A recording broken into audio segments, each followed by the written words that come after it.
az már tényleg olyan, mint a lélek. Van egy a zöld manó. És én azt be sem menni már a légre. Tehát ilyen kidercegesítően, és ez pont olyan, hogy 5 likri ruhában. ilyen nagyjából. És akkor az orosz bajnokságban vannak olyanok, hogy ilyen Kérdezd már meg tőle, hogy ilyenkor a Livet. Az orosz bajnokságban az év felében természetességet gyakorolnak.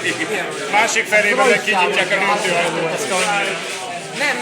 Az volt, hogy Angliában van a fűzés, mondom, hogy műsorában van, és utána volt a Rally Cross világbajnok, hogy jött, és azt mondta, hogy ő most akkor 410 méteren, vagy mennyi az egy ellipszis, akkor ő most csontra oda teszi magát a Krámnak. És Krám azon, oké, rendben van.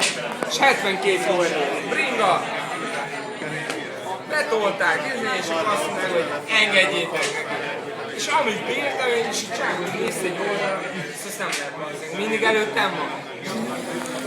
És már darálta le a belső követ, de van egy belső kör, az épített az angliai pályákon, ami egyébként úgy néz ki, mint a focipályán, de nem focipályának van építve, csak a 420 méter, az nagyjából egy focipályát vesz körül, de a belső épített kör, ami a fel van rakva, hogy oda nem lehet kirakni a túlsó